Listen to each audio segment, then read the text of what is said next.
Welcome to the System Simplified podcast, where we feature top leaders who share stories on how to successfully systemize a business. Now, let's get started with the show. Hello, Adi Klevit here, the host of the System Simplified podcast, where I interview top founders, entrepreneurs, and thought leaders about systematizing a business. And today's episode is being brought to you by Business Success Consulting Group, where we create, document, and implement processes and procedures so businesses can grow and thrive. And today's guest is Harry Spaight. Hi, Harry. Hi, Adi. Great to be here. Great to have you. We're going to have a very, very fun conversation today. I know that already, because we're going to talk about selling, but from a different perspective, from your perspective. And let me introduce you first, and then we're going to jump into the conversation. Okay? Right. Awesome. So you are a renowned sales consultant, and you are the author of Selling with Dignity. You're a keynote speaker, and you prioritize service over pushy tactics, and in your unique approach to sales. So, you have a lot of experience in competitive sales, right? But you offer valuable insights to improve sales performance and drive substantial revenue, growth, and performance, but without resorting to, to the usual tactics, right? So we're going to basically discuss today, what does it mean selling with dignity, and what is your unique approach, and really dig into it in terms of the ideal client, the communication, the approach, and definitely looking forward to it. But before we start, do you want to add anything else to your bio? How did you get to become a sales consultant, or what drives you to help people with sales? Sure. So I'm very service-minded. And before I got into sales, I did mission work. So my wife and I travel to different parts of the world serving people, and we spent a couple of years in the Dominican Republic.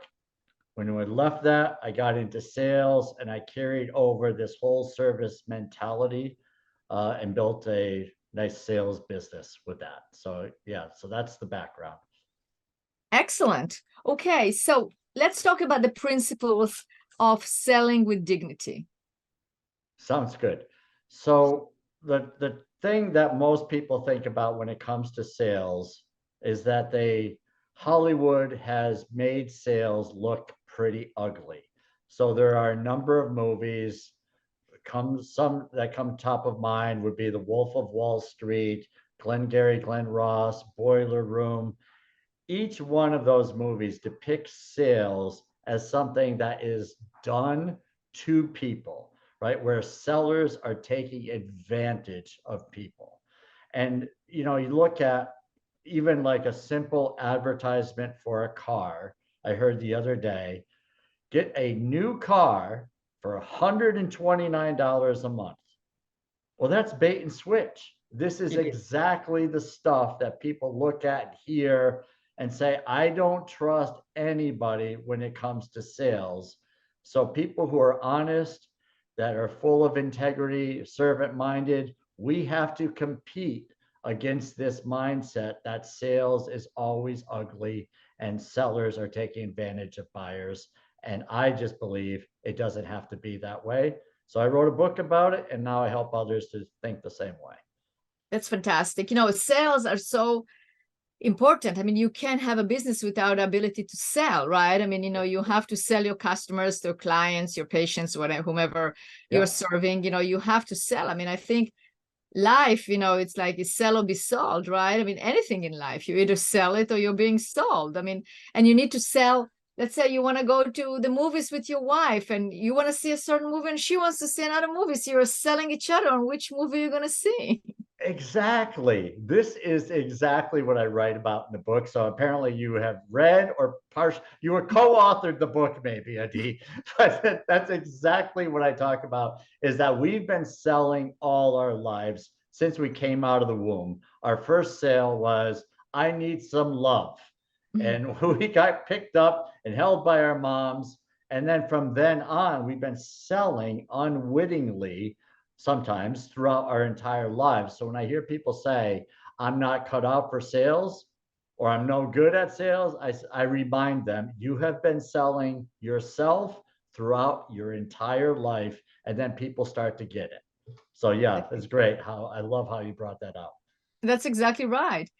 All right. So let's talk about some principles in sales that do work. So what will be some of the principles that you find the most important ones? Like, what are the key points that are so important when you're selling with dignity? Yeah, I appreciate the question. Do you like fine dining, Adi? I do. Okay, me too.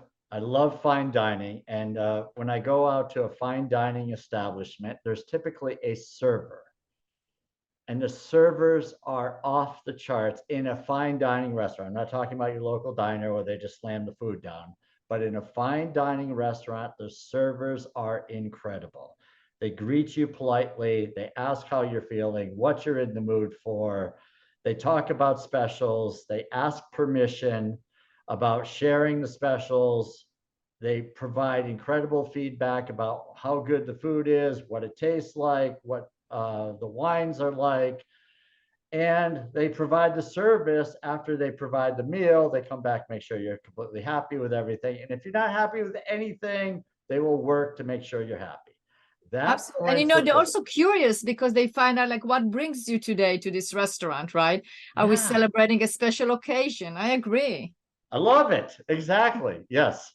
So yeah, so they're there, they're conversational. They know exactly how long to stay at your table, right?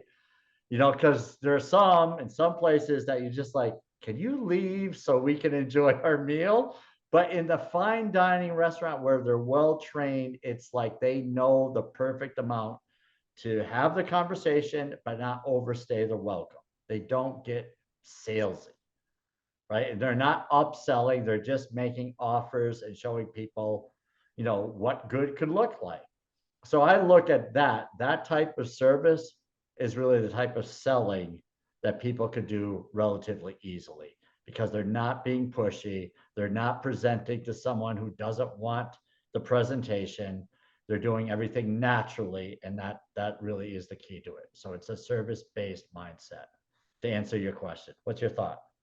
I love it. I love it. I mean, I'm thinking about that's the best way that I like. I mean, that's the greatest, I mean, I guess the best way that I like to sell as well, but and you don't look at it as selling, it's more like communication, right? Because if I actually talk to the client that is my ideal client, I can present and it's either yes or no, it's either, I mean, it doesn't have to be a yes or no immediately because, they might need to think about it. They might need to bring it to the board.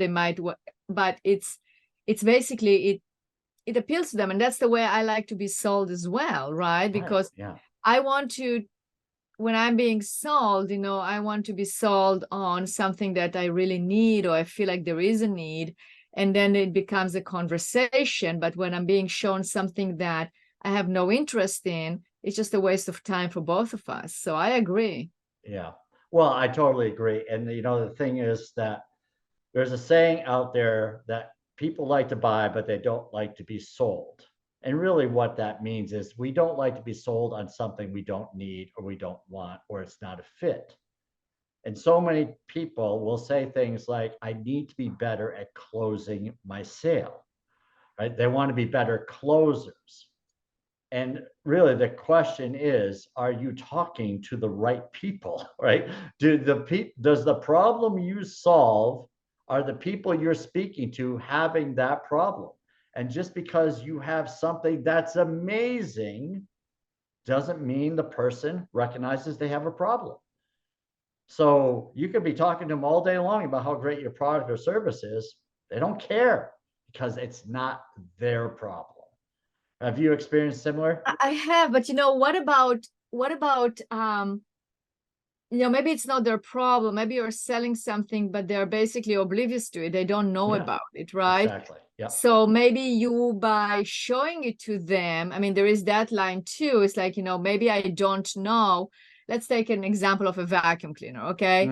So I'm very happy with mine, but then I see, if somebody will show me a vacuum cleaner that has all these amazing features or something that I might be able to use that I didn't know about, that can be good selling, because it could happen that then I will go, oh, well, maybe that's very useful. Right. Yes. So it's awareness. Correct. So bringing awareness to a person. Now, on a low ticket item, it's one thing. But now if you're selling a higher ticket item that costs thousands or tens of thousands of dollars, and the person does not realize that this is out there, right? They don't know what they don't know. So now you've got this incredible product service that you're helping businesses be organized. Now, someone might think, wow, that sounds great the first time they hear it. But now it's just awareness at this point. It's not like they're in the market. So they have to go back and kind of experience and recognize the challenges they have, because you've brought awareness to them. And now you've got, here's what we can do. This is how we help other businesses, your storytelling, all of that. Now the awareness kicks in. They start to experience the problems now in a different light, knowing that there's something better out there. Before, they didn't know. And they said, I just assumed that this is the way it's supposed to be. I'm supposed to run around with my head cut off and not know which direction I'm supposed to be going next. You're telling me there's systems and structure. Oh, I can apply that here. Oh, this could be different over here. And then it starts to resonate. And then you say, I do have a problem. I need to talk to this nice lady, Adi, again, and learn more about it. And that's typically how this approach works. What's your thought? Am I striking a chord here? Absolutely, absolutely. So, but let's talk about the ideal client, right? Because what you're saying, basically, if you're talking to your ideal client, you basically, you don't, you have so much more chance. I mean, the chance of closing is much, much higher, right? Exactly. Good. So how do you find an ideal client? Yeah, it's a good question. I love it. The first thing you have to do is recognize what makes up your ideal client. So an example might be, of just thinking here, is that someone will say, well, everybody can benefit from my business. That may be true, but that does not mean everybody is an ideal client. And I'll ask someone like, would a slow payer be an ideal client for you? And they're like, well, no, of course not. Would somebody who was going out of business be an ideal client for you? No, that wouldn't be an ideal client either. So, okay, so now we can start eliminating. So then let's think about who would be a good fit for you. What types of businesses do you feel best that you can serve? Maybe it's healthcare. Maybe it's a small business owner. Maybe it's a solopreneur. Maybe it's a business that's between $1 and $10 million.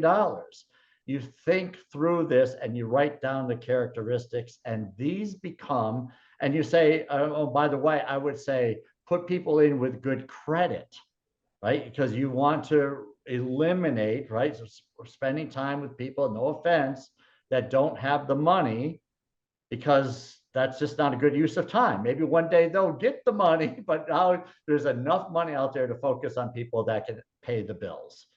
So then you have this list, and you learn and understand, like, who are these people? Where are they is the next question. So are they in associations? Are they in nonprofits? Are they supporting boards of nonprofits? Are they in healthcare? Are they, are there governing agencies inside of healthcare that I could start speaking and finding more of these people? So you have to kind of work backwards to figure out who you serve best, and then find out where they are. And once you do, you start having conversations with those people, not selling, but educating, providing incredible value for those people. And that way they say, wow, this lady, Adi, keeps providing value for me. I've got to find out what she does more, because I know she's really doing a lot of good, versus this lady, Adi, every time I see her, she's preaching at me, trying to sell me something, and I'm just not interested, so I'm going to avoid her. You see the difference there? I do, absolutely. So what would be some of the things that you would recommend to our listeners as business owners if they're wearing the hat of the selling hat, right? What would be some things that you will really recommend that they will avoid doing while selling? Yeah, the number one is to always be serving, not always be selling. If you think about the mentality, when you see people who are always selling, do you want to run closer to them or run away from them? I know what I want to do. I want to avoid them.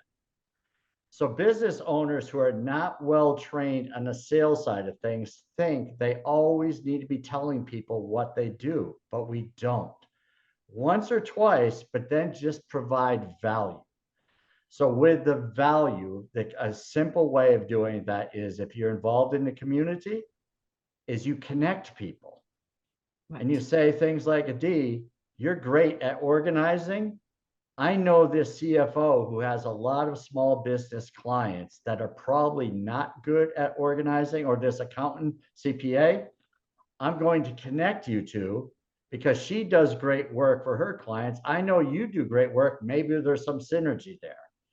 So I'm in sales. I'm not getting anything from either of you, but I'm providing value. And then there will be reciprocity that happens, whether it be universally or directly from the person, because they say, wow, here he's connected me with some great people. I'm going to look out for him and connect him with some great people. So it's not selling, it's just providing values. That would just be one example. What's your thought on that? I absolutely agree. You know, I interviewed Bob Berg, Go Giver, the author of Go Giver, you know, for my podcast. He's amazing. The law of reciprocity, absolutely 100%. And I agree with you. It's like, be of service, be of value. And people like that. They appreciate when you're there to help them. And if you're there to help them, then the rest will follow for sure. Because you don't want to go around to networking events or to social events and all the time look for prospects. Just be yourself, help, listen, connect. I love connecting people. That is definitely, you know, it's a very rewarding activity. And I actually interview also a very good friend of mine, Alice Tang. I interviewed her for one of my podcasts, and she has a great talk about, you know, how your network is your net worth. Right. And it's you know, and those principles definitely apply. Good. So we have that principle. Yeah. What else? What other things that people should avoid when they're trying to sell? Because otherwise they don't come across as genuine, or it's definitely not selling with dignity, selling with dignity. Yeah. I think the thing is like, in a conversation like we're having now, if I don't know where you're going to go with the question, I could be thinking, where is Adi going with this? I wonder if I'm going to say the right thing. I wonder if I'm going to look foolish. I wonder if I'm going to have the opportunity to sell here. And so we start thinking about all the things that are going on when we're having a conversation, except for being present in the conversation. Right. So when we can be extremely present and just let go of the fear and let go of trying to sell and say, I am going to listen and let this person across from me feel like they are being heard, not hurt, heard, or they're being listened to. And when I learned recently, I was doing a talk on listening and showing empathy. I found this statement that the difference from feeling heard and feeling loved are about the same. And you think about the feeling of feeling loved, that we can give this to people. So a lot of people in life don't ever get the opportunity of feeling heard, because everybody wants to talk, but very few people want to listen. So I think a superpower when it comes to sales is listening and being present and showing empathy by just agreeing, nodding, making good eye contact, and recognizing that this person has something to say and you're going to listen to the end and not worry about what you're going to say. And so this is another mistake. As soon as a person says something, people without necessarily a lot of experience feel like they need to immediately say something. And this is where the pause comes in. Like if you're married, your partners, whatever, and you're in a conversation, a serious conversation, someone tells you something that's serious. When you pause, what comes to mind? What do you think the person's doing, right? What comes to your mind if I were to pause after you told me something? That you're really looking at what I just told you, and you're considering it, and you're thinking about it, and then you are giving it the right thought. You're thoughtful. Exactly. Now, there have been times in my sales career, I know this is a shock, where I have not paused. I was really good at overcoming objections, right? Where people would say something, I would rattle back a response and I would win arguments, but I'd lose the customer. Right? Winning the argument is not the key. Winning the customer is the key, and letting them win, right? Not feeling like we have to overcome everything, but learn to understand, where are they coming from? Why would they think that way? Let's see, they might be raised differently than I was. Maybe they come from another country. Maybe their traditions are different. We start thinking like them versus thinking, well, what's wrong with that person? They should clearly see what I'm telling them, because any fool can see this.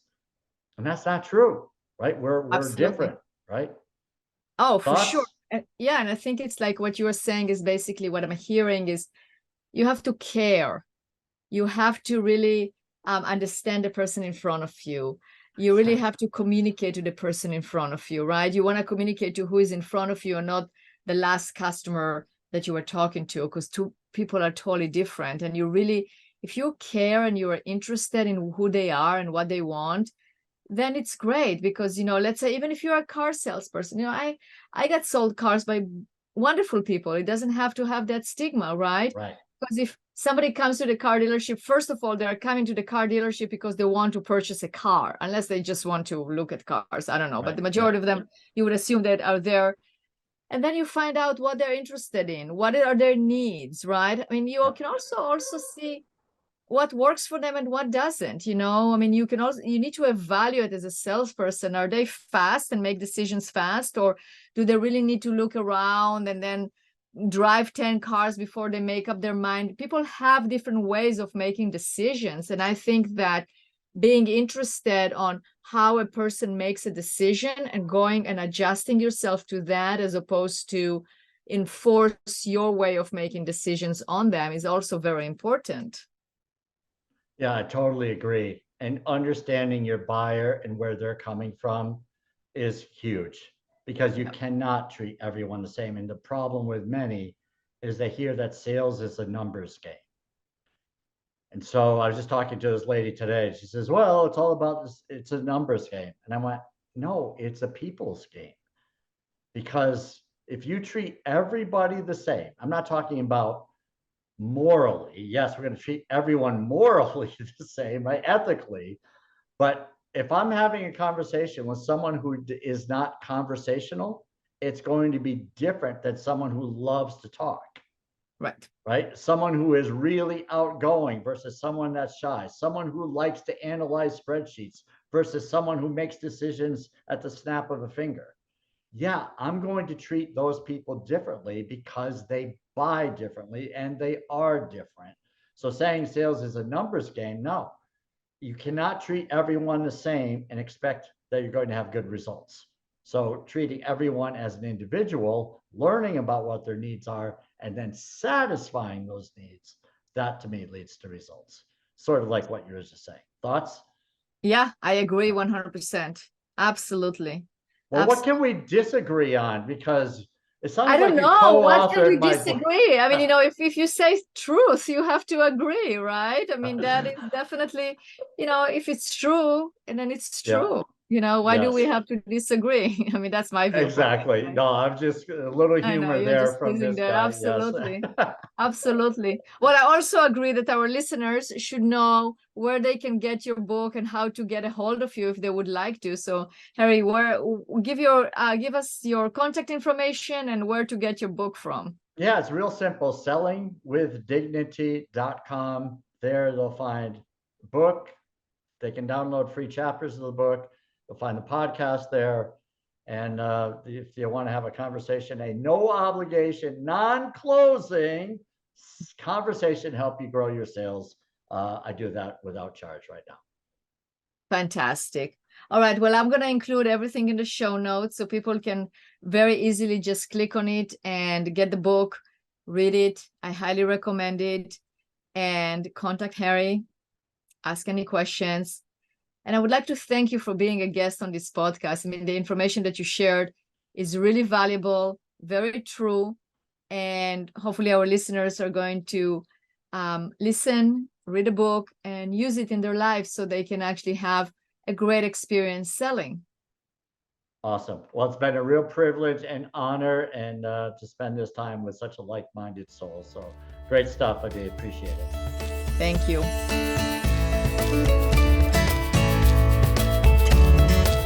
Thanks for listening to the System Simplified podcast. We'll see you again next time, and be sure to click subscribe to get future episodes.